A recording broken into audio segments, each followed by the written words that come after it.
Ikaw, hindi niya alam na ang tingin niya sa ibang aso ay 4 ang paa tapos siya 3. Ayan, si Kanggal at saka si Tanggal. Tanggal ang mukha mo dyan kay Lakandula. Isang magandang araw mga boss amo. Marami ang nag-aabang sa pagbabago ni Kim. Ngunit alam naman natin na ang pagbabago ay may proseso. Kaya't huwag na nating isipin yun. Ang mahalaga ay ang kwento ko sa inyo ngayong araw. Ito ang pangalawang araw ni Kim sa supero. Pinaliguan na siya ng mga dog keepers ko. Ginamitan na namin agad ng mycocide para mayroon ng antifungal at antibacterial properties. Bagay na bagay sa maulan na panahon. Takot siya sa tubig, ganun din sa air blower. Kaya habang siya ay nasa supero, hindi lang ang paa niya ang aming focus. Kasama na dito ang kanyang ugali. Puntahan muna natin yung delivery ng karne namin para makita nyo kung ano yung ginagamit ng suppliers namin sa pag-deliver ng karne sa supero. Ano to? Toneto nilada to ha. Pagkain ng aso at the same time, pambenta namin sa Metro Manila or all over Luzon.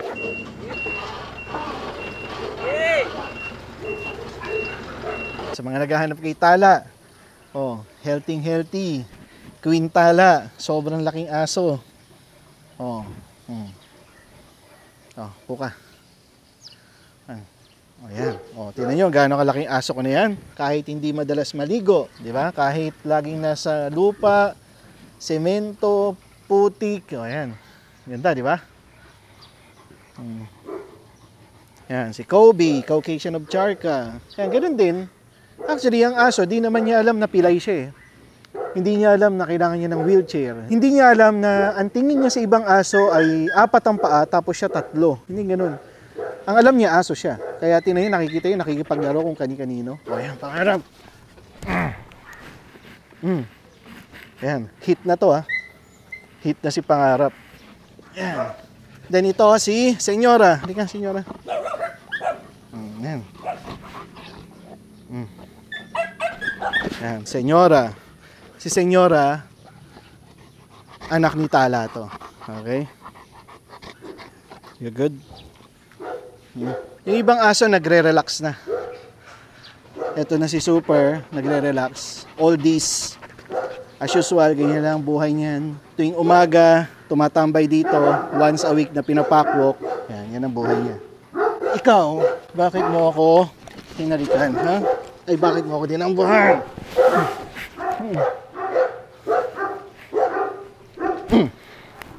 Kaya kitang buhatin. Ito si Arabia. O, di ba? Upo agad. Ikaw. O, upo ka kaagad din. Laki-laki mo na. Halika dito.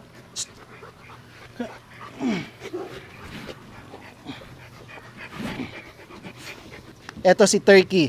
Ito, si Turkey, si India, yan yung maliliit na alabay. Ibig sabihin, nandun sila sa range. Nandun sila sa lower range ng alabay. Oh, ito si India. Di ba? Hindi ganun kalakihang alabay. Pero kahit na, bakit? Eh, aso ko to eh. Ganun talaga sa breeding. Bakit may nagsasabi? Bakit yung mga alabay mo maliliit? Eh, ganun talaga. Meron talagang maliit, may malaki. Parang sa magkakapatid, merong maliit, may malaki. Merong gwapo, merong pangit. Ah, di ba? Ganun lang yun. Ito si Abo. Tinan nyo, mga aso ko, mga putik-putik. Oh, tinan nyo yan, oh. Kailan lang naligo to, di ba? Ito si Mayumi. Mayumi, anak ni Abo. Tingnan nyo si Orange. Trip nilang magpahinga dyan sa mga putik kasi malamig. Yan o. Kaya putikan yung mga aso ko. O, dito tayo. Tolo! Tolo! Ito, si Belarus.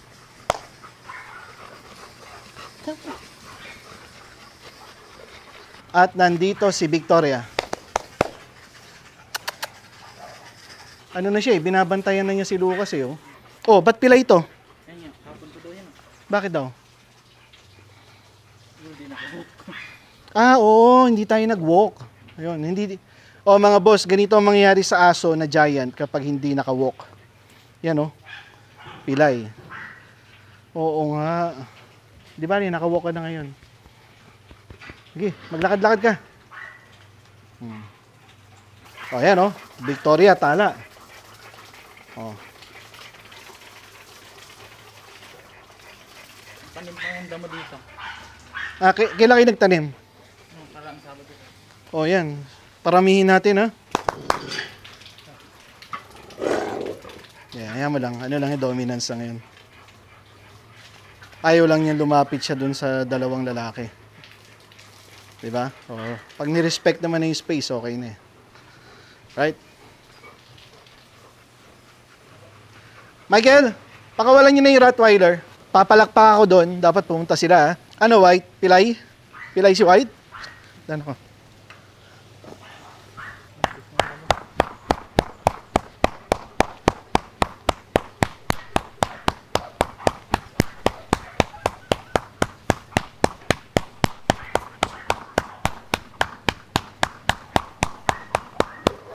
Dito na sila. Karamihan. Di ba? Pumunta sila. Hindi pa hit yan ha. Baka babaan ni Buhawi yan. Ang away kasi. Si B1, si B2, si Buhawi. Nandito sila sa ngayon kasi in-hit yung mga female. Hindi ko pwede isama yan. Ayoko ng gulo kaya ganyan. Pag wala ng hit na female, pwede na ulit magpakilala ng na maliliit. 6. Come on, 6.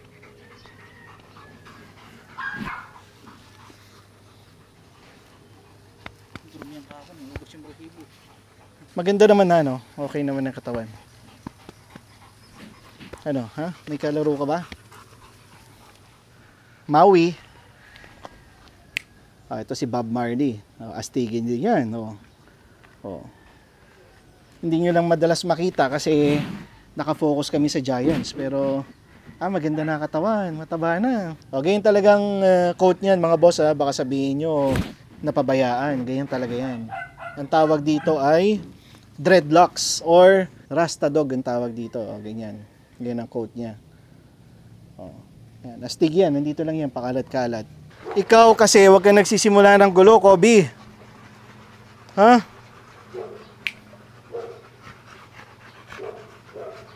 Okay, dito tayo kay Hiraya.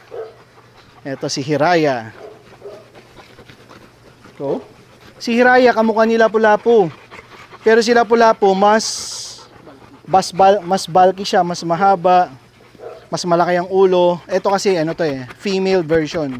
Ang female medyo talaga feminine yung look. Rather than the males na talagang malalaki. Okay? Ikaw, magkakaaway kayo, di ba?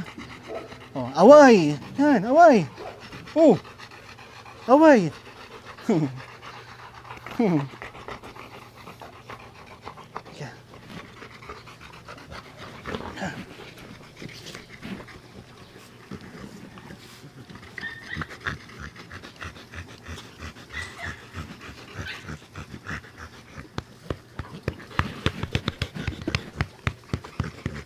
Hit ba to?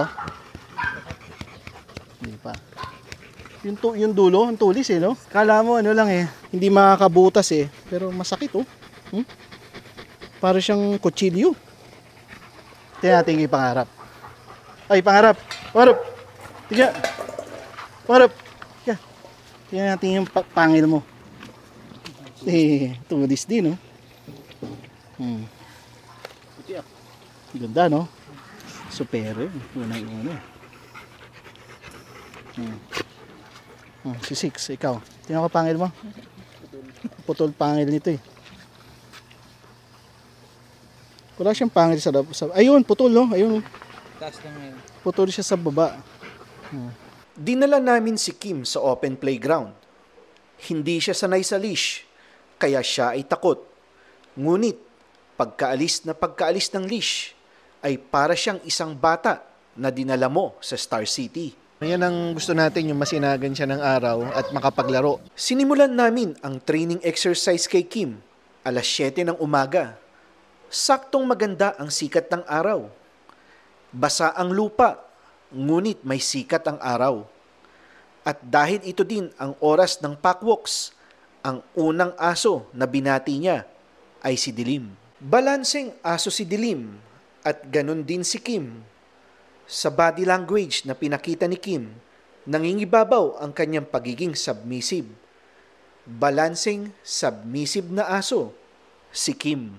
Yan, di ba? First time mo maka-experience ng lupa, ng damo, ha? Tuwang-tuwa si Kim sa bagong tahanan niya. Tumatakbo siya, paroon at parito. Umaamoy siya ng umaamoy. Ako naman ay nakamasid. Hindi man ako madalas magsalita. Ngunit ang sinasabi ko sa kanya ay welcome ka sa kaharian ko. At dito sa Sopero, may buhay ang aso. Si John Wick, oh. Oh, John Wick, lapu-lapu, oh. Oh. Oh. Huh. Ka-Berks agad ang turing nila, oh. Oh, John Wick, lapu-lapu, Kim. Pero ito, submissive, no? Hindi kagaya nila kan na nakatingala agad. Ito, pababa, eh, oh. Oh. Submissive dog. Sige, lakad ba na? Seryoso sila kan. Ito, may pagka-playful. Oh. Takot ka pa, John Wick, ha? Oh. Lapu-lapu, oh. Hala. Laro daw, laro. Sila lapu-lapu, laro. Maganda rin naman ang energy nito. Oh, hindi takot, playful. Parang si Pangarap ang energy, oh. Akin na lang kaya to. Oh, yan. Kinagat ka tuloy. Ayaw na nga niyan, eh. Dapat marunong kang rumespeto. Ayaw na ni Dilim, eh. Pagmasdan ninyo ang reaksyon nila kan kay Kim. Nilagay na muna namin si Kim sa small playground at nilabas namin ang mga younger members of the pack. As expected ay walang violent reaction sina B1 at B2, Diwata, Asmus at Buhawi. Ngunit itong silakan, binabatok si Kim. Tila ba sinasabi niya, "Kapatid, kamusta ka?" Nakikita nyo ngayon, silakan, binabatok si Kim. Yan. Tingnan mo yung confidence level. Dominant to, yun submissive. Kaya nung namimili ako ng tuta kay Kuya Kim, pinili ko silakan kasi siya yung aso na snappy, tapos lahat ng kapatid niya, kinakagat niya sa batok. So ang Kangal, mga boss, hindi, pag sinabing Kangal, lakan na yan, na parang dominant, tapos snappy, hindi ganon. Meron talagang mga Kangal na parang si Pangarap lang yung ugali. Kagaya nito. Yan, tubig ulan. Inom. Yan, inom. Pwede yan, malinis yan. Hindi yan madumi. Yan, si Kangal at saka si Tanggal. Tanggal ang mukha mo dyan kay Lakandula. Sige. Ang mga dominanteng aso na kagaya ni Lakan ay kailangan ng mas dominanteng boss amo. Mas dominante sa kanya. Kailangan din nila ng mas mahaba at mas nakakapagod na training exercises. Dahil kung wala ng mga sinasabi ko, si Lakan ay parang isang walking time bomb. Pwedeng sumabog anytime. Buhawi, ha?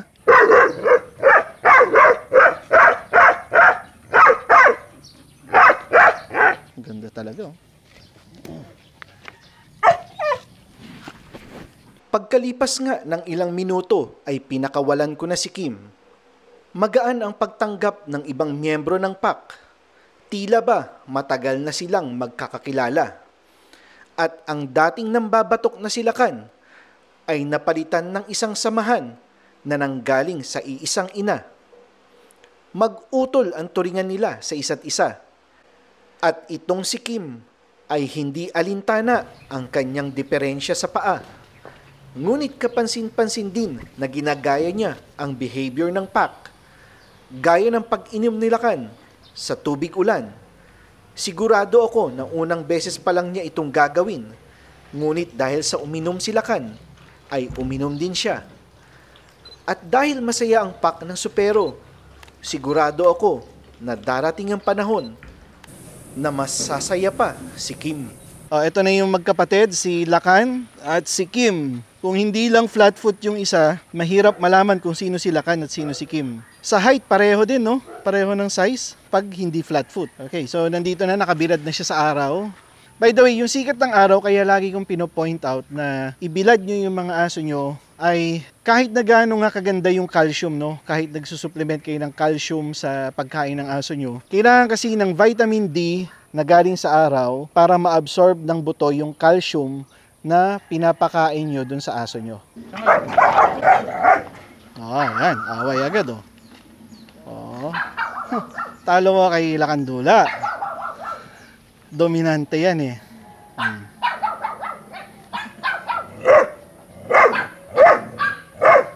Mag-upakan kayo dyan, bahala kayo sa buhay nyo. Kim! Yun lang po sa ngayon. At maraming salamat sa panunood.